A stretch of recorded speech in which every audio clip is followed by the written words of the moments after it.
Don't shop at these 5 clothing stores until you hear this. I'm not joking. Before you buy anything else, you need to know what's really going on behind the scenes of some of the biggest brands on the high street and online. Because the stores we're about to talk about aren't just a bit questionable. Some of them have been caught cutting corners so badly, it borders on dangerous. Others are quietly doing things that would make you rethink half your wardrobe. And one of them, let's just say the truth behind their too cheap to be real prices, hits way darker than a discount tag ever could. These shops all have one thing in common. They look harmless, even fun on the surface. Trendy websites, huge sales, cute outfits, fast delivery. But underneath, the stories shift from shady to unethical to downright alarming. By the end of this countdown, you might start seeing your favorite clothing stores in a completely different light. And you might realize that some of the good deals you've been getting weren't really deals at all. So let's start at number 5, the brand that mastered looking sustainable while allegedly bending the rules behind the scenes and hoping nobody would notice. Number 5, Asos. Asos used to feel like the safe option. Trendy but not chaotic, affordable but not suspiciously cheap, modern but not fast fashion gone wild. It was the store you shopped at when you wanted something new without diving into the messy world of ultra-fast brands. But behind that polished website, and those endless, sustainable edit banners, something very different was happening, and regulators eventually called them out for it. Let's start with the scandal that cracked the glossy image wide open. The greenwashing investigation that blew up online. In 2022, the UK's Competition and Markets Authority, the CMA, the same regulators who go after major corporate misconduct, launched a full investigation into Asos for one reason: misleading customers about how eco-friendly their clothes were. Not a rumor, not a blog post. A government investigation into whether one of Britain's biggest retailers was essentially lying to customers who wanted to shop responsibly. Asos had created its Responsible Edit and Eco Edit collections, entire sections of the website meant to reassure shoppers that these clothes were better for the planet. But here's the punchline. Regulators said a lot of the items in those sections weren't meaningfully different from the rest of the catalog. Some pieces were labeled sustainable simply because they had a small percentage of recycled material, sometimes so tiny it made no difference to environmental impact. Others used vague language like better for the planet, with zero clear explanation of how. Regulators even warned that customers were being duped into paying more for clothes that aren't actually kinder to the environment. That's a direct government quote. This wasn't just embarrassing, it shattered trust. Because if a brand is willing to mislead customers about something as serious as sustainability, what else are they stretching the truth about? And the fallout was immediate. Thousands of shoppers began questioning Asos's ethical claims. Suddenly, the brand that marketed itself as the future of responsible fashion started looking more like a company trying to ride a trend it didn't actually believe in. That's bad enough. But it wasn't the only issue hiding under the surface. The returns crisis. Nobody talks about. Asos has one of the highest return rates in UK online fashion. Some analysts say up to 25% of everything bought from Asos gets sent back. But here's what most people don't know. Returned items often don't get resold. Why? Because when you buy online in huge volumes, the return system becomes chaotic. Items come back worn, damaged, missing tags, creased, unclean, or simply not worth reprocessing. Handling each piece costs time and labor. And for a company already struggling with losses, the easiest option is disposal. Former warehouse workers have anonymously said that mountains of returns are often sorted into keep, resell, and waste. A large chunk lands in the last pile, meaning every time you return that 12-pound dress, it may not go back on the website. It may go straight into the bin or be shipped out as bulk waste to other countries. The irony? The brand accused of greenwashing also contributes to textile waste on a massive scale. And speaking of the warehouse, inside the Asos worker complaints, Asos's huge distribution center in Barnsley has been the subject of multiple worker complaints over the years. Excessive surveillance, unrealistic packing targets, exhausting shifts, injuries from repetitive tasks, intense pressure during peak seasons. A major investigation described the conditions as grueling and relentless, comparing parts of the facility to a digital age sweatshop. Asos denied the harshest claims, but as more workers spoke out, the pattern became impossible to ignore. For a brand that markets itself as youthful and progressive, the behind-the-scenes picture looks a lot more old-fashioned, and not in a charming way. The quality slide that customers noticed before Asos did. Around 2020 to 2023, complaints about Asos quality skyrocketed online. Reddit threads, TikTok reviews, Trustpilot rants. Common themes: thinner fabrics, pieces shrinking after one wash, colors fading, seams unraveling, and items looking nothing like the photos. In other words, people were paying mid-range prices for fast fashion durability. Asos reacted with vague promises about improving standards, but the damage was done. When thousands of customers are saying the same thing, it's not a coincidence. The financial cracks showing through. Then came the numbers. In 2023, Asos posted huge losses, over £290 million. The company shut down warehouses, fired staff, and admitted publicly that it had lost control of key parts of its operations. Combine the losses with the returns waste, the environmental investigations, the declining quality, the worker complaints, and the misleading sustainability claims. And suddenly, Asos goes from safe shopping option to a brand struggling to stay credible, ethical, and profitable. Asos isn't the worst offender on this list. Not even close, but it's one of the most surprising. Because the fall didn't happen loudly, it happened quietly, underneath a website designed to look clean, modern, and responsible. And if that's number 5, wait until you see number 4, because this next brand wasn't just investigated, it was exposed. And what people found inside their supply chain sent shockwaves through the entire retail world. Number 4, Boohoo. Boohoo is the kind of brand that sells you a fantasy, endless styles, endless colors, endless trends, all for the price of a takeaway. It doesn't just update its catalog, it floods it. Hundreds of new items a week, sometimes hundreds a day. It feels fun. It feels exciting. It feels like you're getting away with something every time you check out. But behind the flashing discount banners and the OMG $6 dresses TikTok hauls, something else was happening. Something that would eventually unravel the shiny world Boohoo built and reveal the machinery that kept everything running at impossible speed. And the unraveling began with one investigation that the fashion industry still hasn't recovered from. The scandal that blew the doors wide open. In 2020, an undercover journalist stepped inside factories producing clothes for Boohoo. What the hidden camera captured looked less like modern manufacturing, and more like the kind of exploitation consumers assumed disappeared decades ago. Workers were earning around £3.50 an hour, barely enough to cover a bus fare, let alone a life. Some said they were paid cash in envelopes. Others described supervisors who warned them not to speak, not to complain, not to mention anything if auditors showed up. The buildings themselves were cramped, overheated, and unsafe. Blocked exits, poor ventilation, zero oversight. And here's the part that turned a factory scandal into a global headline. The clothes being sewn in those conditions were being sold online as new arrivals within days. The shockwave was instant. Major retailers cut ties with Boohoo.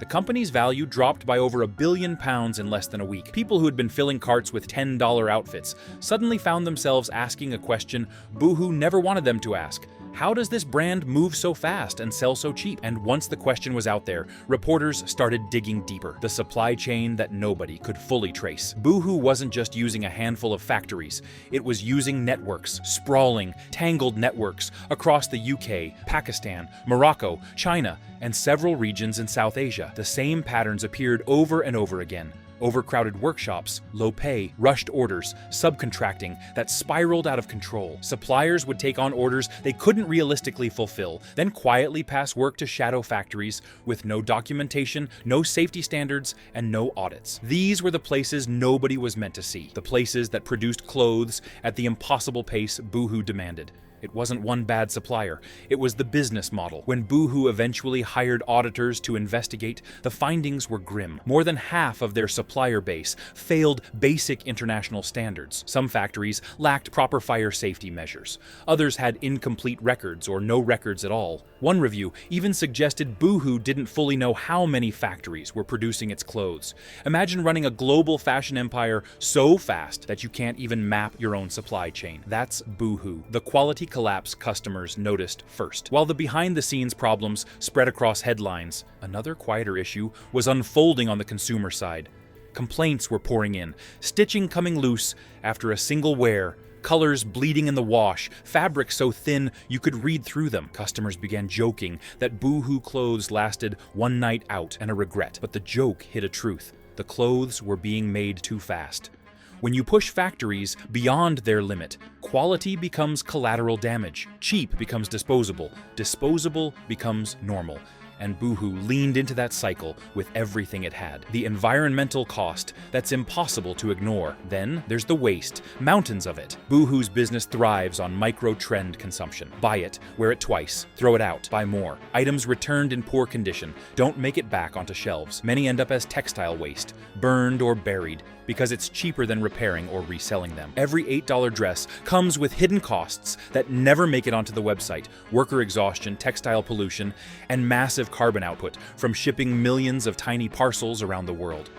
Boohoo wants to sell itself as fast, as fun, as affordable luxury. But when the curtain was pulled back, what people saw wasn't luxury at all. It was a machine running so fast that everything inside began to break. The workers, the clothes, the supply chain, the trust. If Boohoo taught the fashion world anything, it's this: cheap clothes are never really cheap.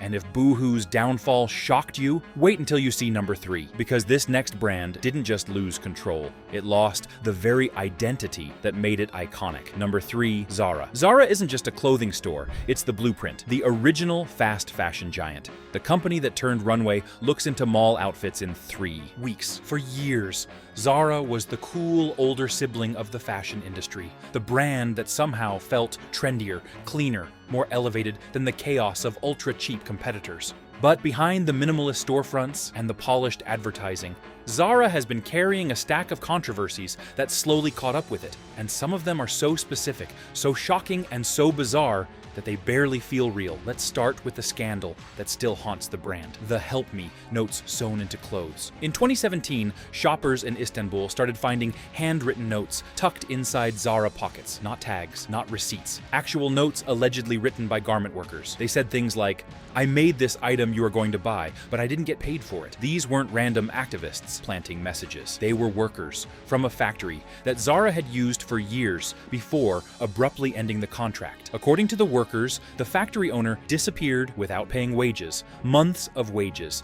leaving hundreds of people stranded. Desperate, they turned to Zara customers as a last resort. This wasn't a rumor. It happened in multiple Zara stores, and it exposed something Zara had always avoided talking about: just how fragile and outsourced their supply chain really was. But that was only the beginning. The Brazil slave labor case. One of Zara's most notorious scandals happened in Brazil, when inspectors found workers sewing Zara clothing in what authorities described as conditions analogous to slavery. People working 16-hour days, children involved in the production line, workers living in cramped, unsafe apartments with boarded-up windows, sewing Zara clothes for pennies. Brazil's Ministry of Labor fined Zara's parent company, ordered reforms, and publicly named Zara as part of the problem, something that almost never happens at this scale. Zara promised to fix things, but investigators later said the company had partial responsibility for failing to monitor its contractors. Again, this wasn't generic fast fashion controversy. This was Zara specifically.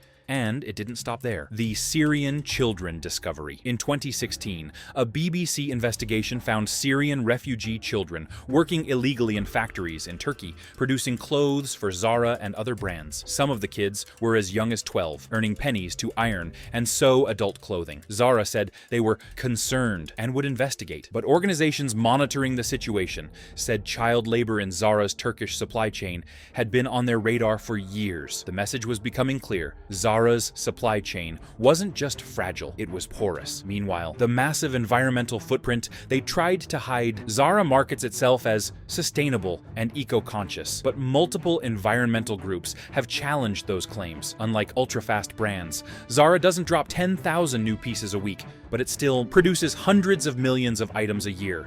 And here's the problem unique to Zara. Most of Zara's cotton comes from high-impact regions tied to forced labor investigations, water depletion, and pesticide overuse. Several watchdog groups have flagged Zara specifically for sourcing from regions linked to human rights violations. Claims Zara denies, but the investigations keep resurfacing. And then there's the waste. Unlike some brands that donate unsold items, Zara has been accused repeatedly of destroying unsold clothes, especially during older seasons when new collections must rotate in. Former employees have revealed that piles of unsold stock were quietly dumped or destroyed to make room for new lines. Zara doesn't publish transparent data on its waste, one of the biggest red flags in modern retail, and customers started noticing something else too. The quality shift that nobody wanted to believe. Around 2020 to 2024, complaints about Zara quality exploded across social media. People noticed thinner fabrics, shoes falling apart after a few wears,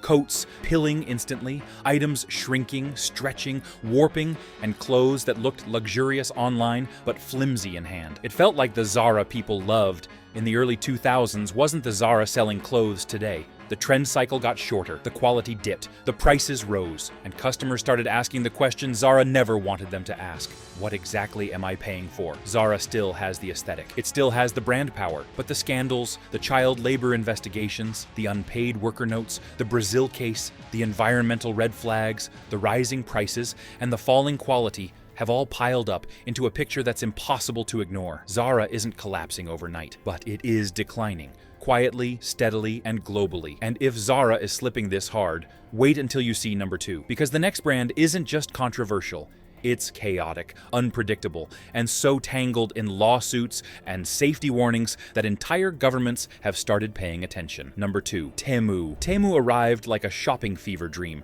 An app packed with prices so outrageously low, people thought it had to be a glitch. $3 dresses, $2 gadgets, 90% off flash sales popping up every hour like a game. It didn't feel like a store. It felt like someone accidentally opened the back door of the internet and Temu slipped through with a bag full of unbelievable deals. But once you look behind the bright orange logo and the carnival of coupons, the story flips fast. And it begins with something most shoppers never think about: safety. The safety issues, hiding behind those $3 prices. Temu's marketplace works differently from traditional retailers. Instead of stocking products or working with vetted brands, Temu lets thousands of anonymous sellers upload items directly from factories. No testing, no verification, no meaningful oversight. And that's why consumer safety agencies across multiple countries have flagged Temu for suspiciously high numbers of defective, mislabeled, and outright dangerous products. Electricals overheating, kids' toys with choking hazards, cosmetics with no ingredient lists, clothes dyed with chemicals that rub off onto skin. If something goes wrong, the listing quietly disappears, and the same item reappears under a new seller name. It's not just cheap, it's unregulated. The data collection that feels a little too smart. Then comes the part that makes tech analysts nervous: Temu's data practices. People have reverse engineered the app and found tracking code woven into nearly every corner. Recording taps, scrolling behavior, how long you pause on a product, even the way you swipe. Temu doesn't just watch what you buy, it watches how you think. That's why the app feels addictive. That's why it gets you so quickly. That's why you open Temu just to browse and somehow lose an hour inside it. It's engineered to learn you faster than you learn the app. The shipping loophole. Temu exploits to stay cheap. Temu's prices aren't magic. They're strategic. The company ships millions of tiny parcels individually, slipping them through an international trade loophole that lets low-value packages enter countries without import taxes. Domestic retailers have to follow regulations. Temu slides under them. That's how a $3 dress stays $3. Not because it's efficient, but because it's untaxed. And no, Temu didn't invent this loophole, but they perfected it on a scale no one has ever seen. The supply chain no one can see, and that's the problem. Peek behind Temu's storefront, and you'll find a supply chain so vast and so chaotic that transparency becomes impossible. Factories produce at breakneck speed. Orders shift constantly. Subcontracting is everywhere. Oversight is rare. And many of these regions have long histories of labor violations, the kind no app wants to publish on its homepage. Temu insists it audits suppliers, but with thousands of independent sellers and almost no public reporting, verifying anything is nearly impossible. Temu wasn't built for accountability. It was built for volume, the waste crisis that happens after delivery. And then comes the environmental fallout. Temu's products don't last. Clothes rip, electronics break, materials fall apart. Items often go straight from your mailbox to the trash. Multiply that by millions of orders a day, and Temu becomes one of the fastest growing engines of global waste. A conveyor belt, moving products from factories to landfills at terrifying speed. Temu frames itself as fun, easy, harmless, a little shopping treat, a quick dopamine hit. But beneath every deal is a system built on loopholes, unsafe goods, aggressive data tracking, and items that die faster than the trends that inspired them. And if this is number 2, then you already know what's coming. Number 1 is the brand that didn't just shape the fast fashion crisis, it became the crisis. Number 1. Shein. Shein isn't just a fashion brand anymore. It's a phenomenon. The app people scroll the way they scroll TikTok. The brand behind those 100-piece hauls. The company that drops new items so fast, it makes other fast fashion giants look slow motion. Shein built an empire by turning clothing into content, trends into daily updates, and shopping into a game. But behind the fun, colorful chaos lies the darkest story in modern fashion. And it starts where no customer ever sees, inside the factories, the factory footage that shocked the world. When a documentary crew went undercover inside Shein-connected factories in Guangzhou, what they captured didn't look like a workplace. It looked like exhaustion turned into an assembly line. Workers sewing for 17 to 18 hours a day, 1 day off a month, sleeping in cramped dorms, eating between tasks, no real breaks, no real rest, no real choice. One worker said on camera, "There's no such thing as Sundays here." Some workers were paid just over 2 cents per garment. 2 cents. And if they made a mistake, penalties so harsh that one error could wipe out an entire day's earnings. This wasn't one rogue supplier. This was the beating heart of ultra-fast fashion. Speed above safety, volume above humanity. When the footage went public, Shein expressed deep concern, promised investigations, and announced reforms. But the system didn't slow down, because if Shein slows down, its entire empire collapses. The chemical tests that raised global alarms. Then came the lab reports. Environmental groups in Europe sent Shein clothing, especially kids' items, to independent labs. The results were disturbing. Some garments contained illegal levels of hazardous chemicals, phthalates, lead, and PFAS, the so-called forever chemicals linked to reproductive issues, cancer, and developmental problems. Certain Shein jackets exceeded legal chemical limits by thousands of %. These aren't maybe harmful someday substances. These are chemicals scientists have been warning governments about for years. Shein said it would remove the affected items. But this wasn't the first time. It wasn't even the second. This is a pattern, one that comes from a supply chain moving so fast. Chemicals become afterthoughts. The design theft machine. No artist can compete with. But if the labor scandals and chemical findings weren't enough, Shein had another controversy right behind them: design theft. Artists across the world, illustrators, jewelry makers, small clothing brands, began posting side-by-side images showing their work copied almost stitch for stitch, line for line, not inspired by, duplicated. Some creators claimed Shein scraped their designs directly from social media. Others filed lawsuits. Some watched their original work disappear online under a flood of Shein knockoffs. It wasn't happening occasionally. It was happening so often that designers started calling Shein the black hole of creativity. Everything goes in. Nothing comes out with credit. For the small artists Shein copied, it wasn't just theft. It was erasure, the data question nobody can ignore. Behind the scenes, Shein is also a data collection machine. The app tracks behavior with eerie precision. How long you stare at an item, how fast you scroll, what colors you pause on, what patterns you like without even knowing you like them. It learns you, then it sells to you, then it overwhelms you with new in-drops until your dopamine can't keep up. It's not just fast fashion, it's engineered addiction. The final reveal. When you combine everything, the labor violations, the chemical findings, the design theft, the environmental fallout, the data surveillance, Shein stops looking like a brand and starts looking like a system, a machine designed to move so fast that ethics, safety, creativity, and sustainability don't stand a chance. Shein didn't break fashion. It broke the idea of what fashion is allowed to be. And that's why it sits at number 1, the most controversial, the most influential, the most dangerous fast fashion giant on the planet. When you zoom out and look at all 5 of these brands side by side, a pattern becomes impossible to ignore. It's not just cheap clothes. It's not just fast shipping.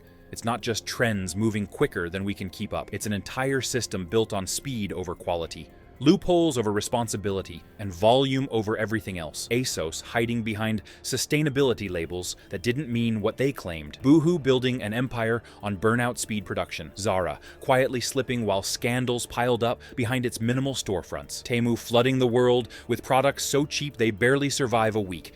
and Shein, the fastest, biggest, most controversial machine fashion has ever seen. Together, they've created a world where clothing is disposable, workers are invisible, and the price tag rarely reflects the real cost. And the truth is simple: the danger isn't the clothes. It's the trust we keep giving to companies who haven't earned it. So before you buy that next quick haul, that next last-minute outfit, that next little bargain that feels too good to be true, just pause, ask questions, look closer, because once you see what's happening behind the curtain, it becomes impossible to unsee. If this deep dive opened your eyes or made you reconsider a brand you thought you knew, make sure you hit that like button, subscribe for more exposés just like this, and let me know in the comments which store shocked you the most or which one I should investigate next.